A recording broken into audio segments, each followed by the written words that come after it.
Bienvenidos a The Debate. Hoy vamos a desglosar el análisis técnico de Bitcoin de estos primeros días de septiembre del 2025. Nos basamos, claro, en los planteamientos que presentó Jesús Navarrete. La verdad es que la situación es compleja. Hay señales mixtas, sí, pero también un trasfondo que, bueno, muchos ven como bajista ya desde finales de agosto. Y aquí la pregunta clave es, viendo este panorama, ¿es ya el momento de actuar, de buscar cortos? ¿O manda la prudencia y es mejor esperar una señal más clara del mercado? Yo voy a argumentar que la acumulación de señales bajistas, las estructurales, justifica prepararse, quizá incluso iniciar posiciones cortas. This is placeholder media that you'll see if you add a layout to an empty scene. You can go ahead and delete it.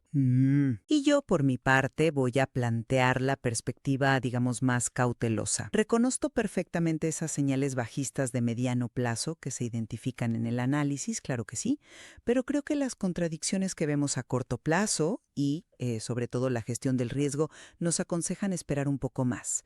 Sostendré que es más prudente, esperar señales ya definitivas antes de comprometer capital en ventas. Mi argumento se basa principalmente en el peso de la evidencia bajista que documenta Navarrete. A ver, tenemos un cruce de la muerte confirmado en el gráfico diario.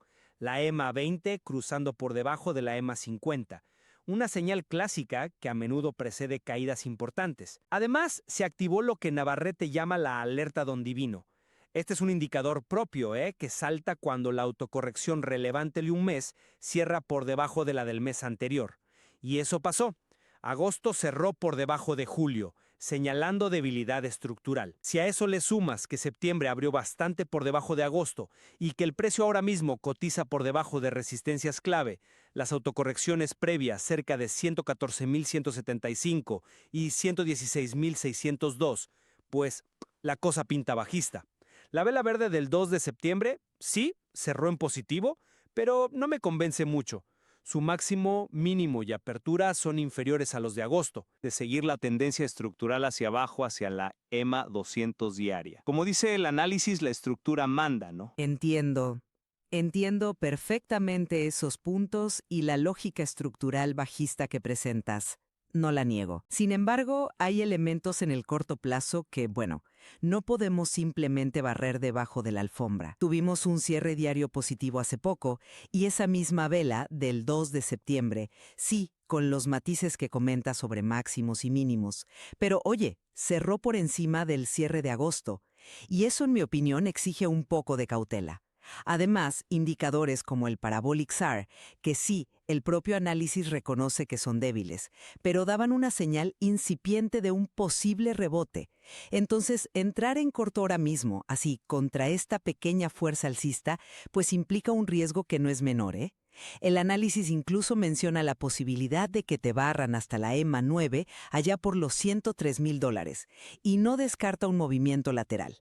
Yo creo que la disciplina en el trading pasa por esperar una confirmación más clara, una ruptura de soportes cercanos o un rechazo ya evidente en esas resistencias de 114K, 116K, antes de meterse en cortos importantes. Sí, pero al esperar esa confirmación no corremos el riesgo de perder justo el punto de entrada óptimo si la estructura bajista es tan dominante como parece indicar el cruce de medias y esa alerta don divino.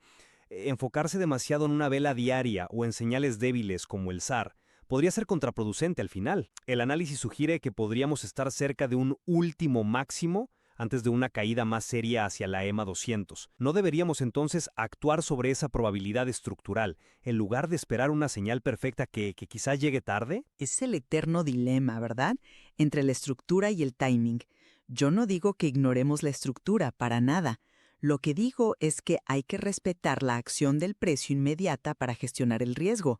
Esas resistencias en 114.1K y 116.6K son clave, estamos de acuerdo totalmente.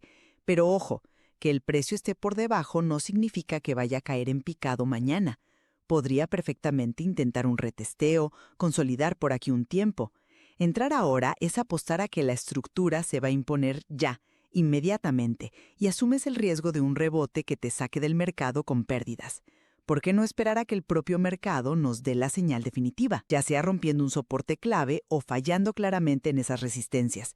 Creo que eso minimiza el riesgo de una entrada prematura. Entiendo el punto de la gestión del riesgo, por supuesto, pero la confluencia de señales de mayor peso, los cruces diarios, el patrón de autocorrección mensual descendente, debería, creo yo, guiar la estrategia principal. Para mí, esto justifica buscar activamente la configuración para un swing short, sí, apuntando a esa EMA 200 que el análisis marca como objetivo probable, y bueno, aceptando un riesgo calculado. Quedarse fuera o limitarse a scalping podría significar perderse el movimiento principal que la estructura parece estar anunciando. Y yo lo veo justamente al revés. Precisamente porque hay indecisión a corto plazo, limitar la exposición, quizás con scalping, como mencionas, o directamente esperar fuera, es la respuesta prudente. Te permite navegar la volatilidad sin quedarte atrapada en una posición perdedora si se produce ese rebote hacia resistencias que no podemos descartar. ¿De qué sirve tener razón en la dirección general si una mala entrada te liquida la posición antes de tiempo? La paciencia y esperar la confirmación son herramientas clave de gestión de riesgo en momentos como este. Bueno, en resumen, mi postura basándome en el análisis de Navarrete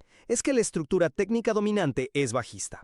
A pesar del ruido a corto plazo como esta vela positiva reciente, la preparación proactiva para buscar oportunidades cortas hacia objetivos estructurales como la EMA 200 me parece la estrategia más lógica ahora mismo. Y mi conclusión es que si bien comparto esa visión bajista de mediano plazo y la relevancia de las resistencias señaladas, creo que la prudencia y la gestión de riesgo exigen esperar. Las señales contradictorias a corto plazo justifican, para mí, aguardar a que el mercado ofrezca una confirmación más clara antes de asumir posiciones cortas significativas.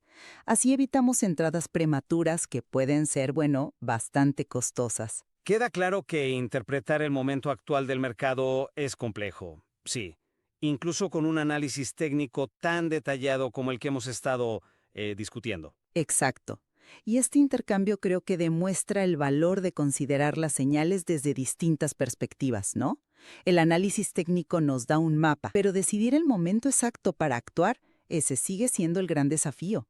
Sin duda hay mucho más que seguir observando en la dinámica de Bitcoin. This is placeholder media that you'll see if you add a layout to an empty scene. You can go ahead and delete it. This is placeholder media that you'll see if you add a layout to an empty scene. You can go ahead and delete it. This is placeholder media that you'll see if you add a layout to an empty scene. You can go ahead and delete it. This is placeholder media that you'll see if you add a layout to an empty scene.